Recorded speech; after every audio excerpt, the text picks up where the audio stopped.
آغاز اس مالی کے ارض و سما کے نام سے کہ جس سے مخاطب ہو کر لبوں سے نکلتی ہے یہی صدا کہ لائق حمد تیری ذات کے محمود ہے تو، لائق سجدہ تیری ذات کے مسجود ہے تو، انکساری میرا مکتوب کے بندہ ہوں میں، خود نمائی تیرا دستور کے معبود ہے تو، میری کیا بود کہ معدوم تھا معدوم ہوں میں، تیری کیا شان کہ موجود تھا موجود ہے تو۔ صدر احترام اور قابل صد احترام مہمانان گرامی، موضوع سخن ہے اگر وہ خواب سچا تھا تو یہ تعبیر کیسی ہے؟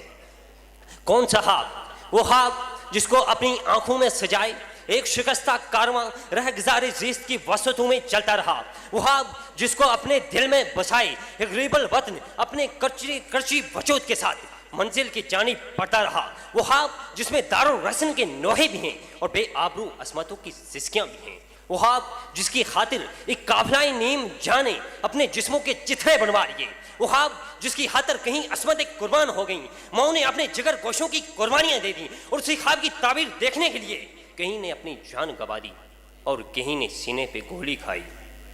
وہ ایک جذبہ تھا، وہ ایک خواب تھا جسے ہمارے اجداد نے دیکھا تھا، وہ ایک خواب تھا جس میں منزل بڑی دل نشیں نظر آتی تھی، وہ ایک خواب تھا جس میں ہر سمت انصاف و انصاف کی چاندنی پیچھے نظر آتی تھی، وہ ایک خواب تھا جس میں ہر طرف امن و آشتی کی قندیلیں روشن نظر آتی تھیں، وہ ایک خواب تھا جس میں صبح تازہ کے بعد ایک روشنی کی جھلک نظر آتی تھی۔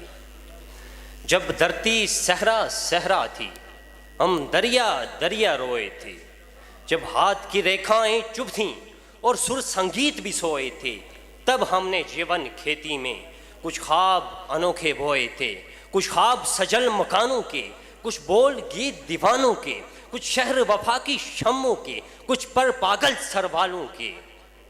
ہر بار گگن نے وہم دیا اب کے برکھا جو آئے گی، ہر بیج سے کونپل پھونٹے گی اور ہر کونپل پھل لائے گی، سر پہ چھاپا چھتری ہوگی اور دھوپ گڑھا بن جائے گی۔ لیکن پھر کیا ہوا جناب صدر؟ اس خواب کی حقیقت کچھ الٹ ہی ہو گئی۔ جب فصل کٹی تو کیا دیکھا؟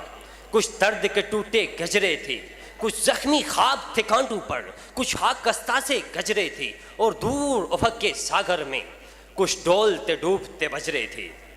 صدر وقار، خوابوں کے اس منزل میں آج بھی ویسی ہی دلالت، ویسی ہی جلالت ہے، آج بھی وہی بے حسی، وہی نا انصافی اور وہی ہوس پرستی اپنی پوری آب و تاب کے ساتھ رقصاں ہیں۔ یہاں آج بھی بے رحمی کی سسکیوں پر بے حسی کی تالیاں گونجتی ہیں، یہاں آج بھی قصور کی معصوم زینب جیسی کھلی کلیوں کو درندگی کا نشانہ بنا کر مسل دیا جاتا ہے، یہاں آج بھی بے گور و کفن لاشیں، بھوک سے بلکتی آنکھیں اور روٹی کے لیے گردے بیچ دینے والے کے دل سے پکار اٹھتی ہے کہ اگر وہ خواب سچا تھا تو یہ تعبیر کیسی ہے؟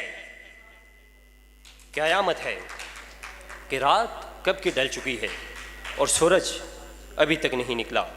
جی ہاں جناب صدر، چلو صبح کا اندھوں میں تو ہے جوش و خروش، آنکھ والوں کو وہی رات نظر آتی ہے، آنکھ والوں کو وہی رات نظر آتی ہے۔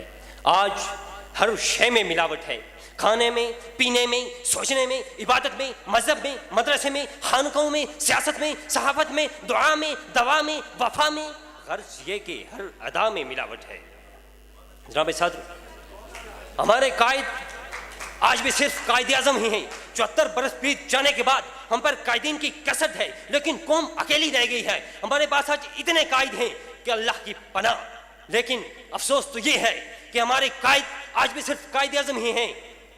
اگر آج قائد اعظم زندہ ہو جائیں تو اس ملک میں موجود قائدین کی کثیر تعداد وفات پا جائے۔